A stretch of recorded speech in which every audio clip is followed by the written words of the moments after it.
खरमास में महिलाओं को भूल कर भी ये गलतियां नहीं करनी चाहिए, नहीं तो उनका अशुभ प्रभाव आपको मिल सकता है।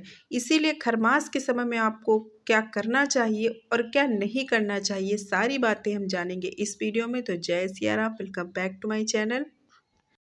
सूर्य के धनु राशि में प्रवेश से एक माह के लिए खरमास का प्रारंभ हो जाता है। तो इस साल 2024 में 16 दिसंबर से खरमास प्रारंभ हो गया है और ये खरमास रहेगा 14 जनवरी तक। तो कुल मिलाकर एक महीने तक खरमास रहता है। और हिंदू धर्म में इस खरमास की भी कुछ नियम कानून होते हैं जो कि मानना चाहिए, क्योंकि इसके बहुत से कार्यों की मनाही होती है और कुछ कार्य ऐसे होते हैं जो इस समय में आपको जरूर करने चाहिए।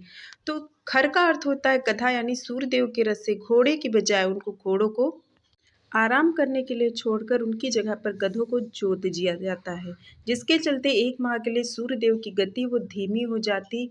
इसके लिए इसी समय कोई भी शुभ कार्य करने की मनाही होती है, क्योंकि किसी भी शुभ मांगलिक कार्य करने के लिए सूर्य और गुरु का उच्च होना शुभ माना जाता है। और इस समय वो उनकी जो चाल है वो बहुत ही धीमी हो जाती है।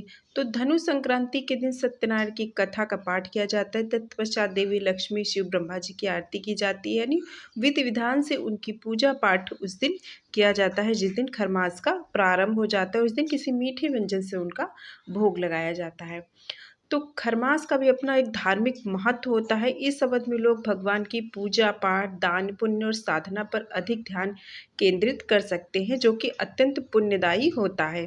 बल्कि खरमास धार्मिक और आध्यात्मिक कार्यों के लिए श्रेष्ठ माना जाता है। इस दौरान गंगा स्नान, विष्णु भगवान की पूजा और दान शुभ माना जाता है। यानी कुल मिलाकर इस समय आपको जितने भी धार्मिक कार्य हैं ज़्यादा से ज़्यादा उन कार्यों को करना चाहिए, चाहे वो गंगा स्नान हो, दान हो, पूजा पाठ, धर्म कथाएं, किसी भी तरह के धार्मिक ग्रंथ को पढ़ना, तीर्थ यात्रा, इन सारी चीज़ों को इस समय यानी खरमास के माह में अधिक से अधिक करना चाहिए।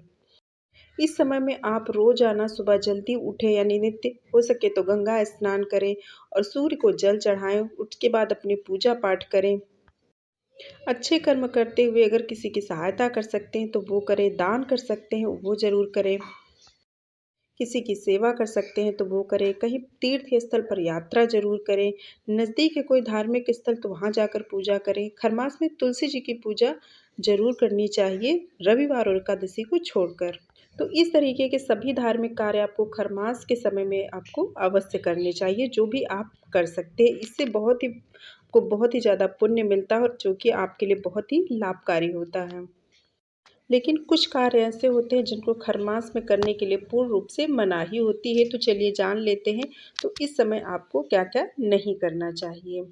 तो खरमास में कोई भी मांगलिक शुभ कार्य नहीं करना चाहिए, इसीलिए 1 महीने के लिए पूरी तरीके से विवाह, शादी, मुंडन, गृह प्रवेश इत्यादि पर रोक लग जाती है। 1 महीने बाद ही ये कार्य होंगे।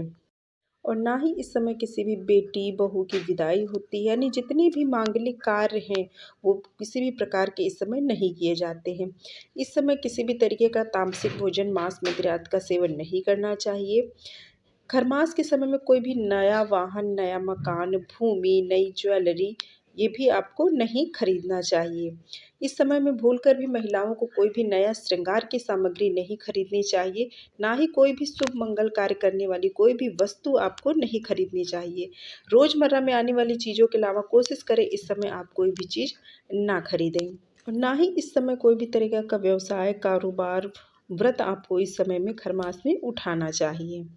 ज़्यादा से ज़्यादा आप धार्मिक कार्यों में अपने आप को लगाए रखें।